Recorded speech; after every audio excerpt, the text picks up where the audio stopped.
मित्रों नमस्कार। आज एवरग्रीन स्टॉक वेदांता की बात करेंगे। वेदांता 280 से गिरते गिरते 237 पर आ गया था। मित्रों, आपको यह भली प्रकार मालूम होना चाहिए कि मार्केट में किसी भी चीज़ की डिमांड और सप्लाई का खेल होता है। जिस चीज़ की डिमांड अधिक होती है, सप्लाई कम हो जाती है, उसके भाव बढ़ जाते हैं।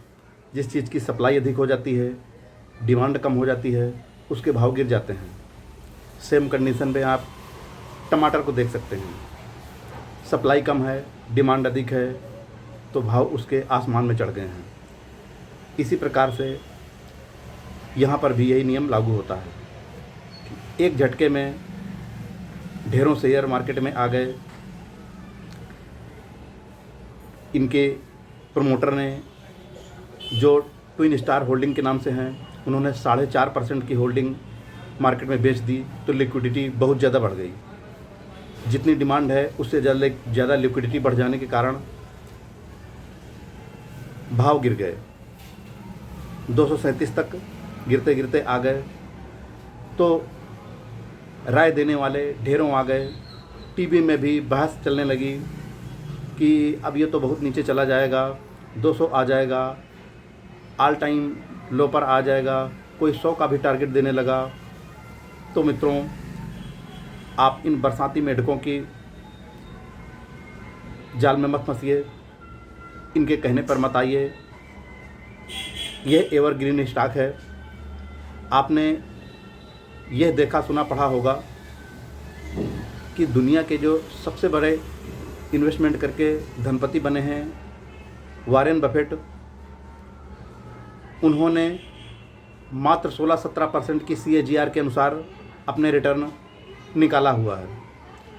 तब वह दुनिया के सबसे बड़े धनपति, और बहुत समय तक तो वह नंबर 1 की कुर्सी पर काबिज रहे हैं। धनपतियों की नंबर 1 की कुर्सी कई सालों तक उनके कब्जे में रही है।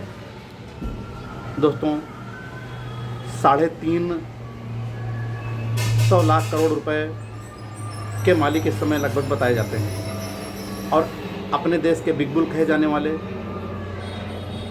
जो कि अब इस दुनिया में नहीं है, राकेश झुनझुनवाला, उन्होंने भी करीब 25-26% के CAGR के अनुसार रिटर्न निकाला अपने इन्वेस्टमेंट पर।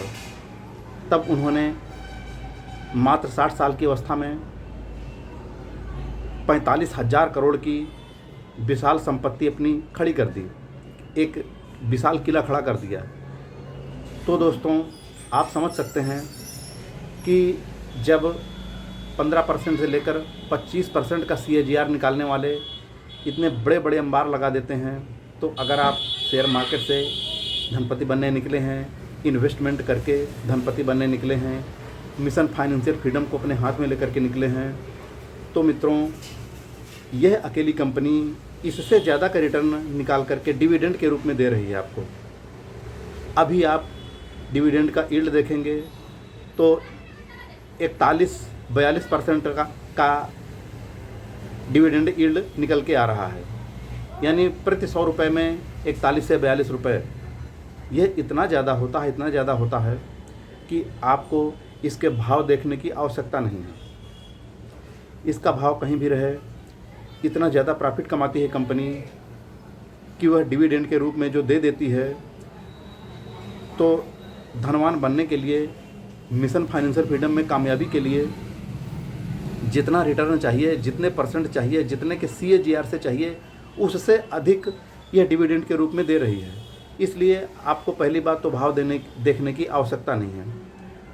और दूसरी बात, डिमांड और सप्लाई के खेल को समझ लेने वाली है कि डिमांड बढ़ गई है इसलिए भाव नीचे आ गए हैं, और उसके फंडामेंटल्स में कहीं कोई कमजोरी नहीं आई हुई है। अभी साल के 6 महीने में 3 बार डिविडेंड दे चुकी है कंपनी।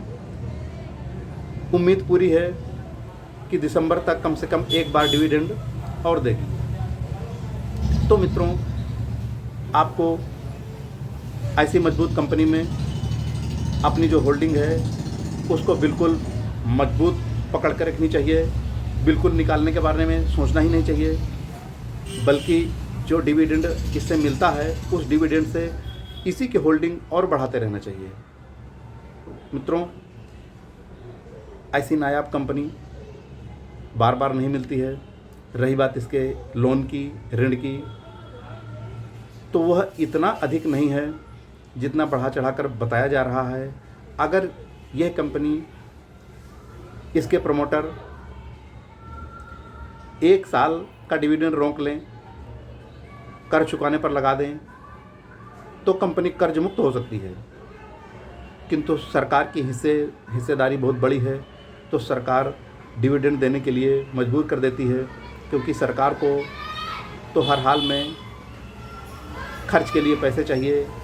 सरकारी जो भी कंपनी होती हैं उनसे बड़ी मात्रा में प्रॉफिट को डिविडेंड के रूप में सरकार निकाल लेती है, इसलिए उसका कर्ज कोई इतना बड़ा इशू नहीं है जितना बढ़ा चढ़ा करके बताया जाता है। सो मित्रों, अपने मिशन फाइनेंशियल फ्रीडम में कामयाबी के लिए,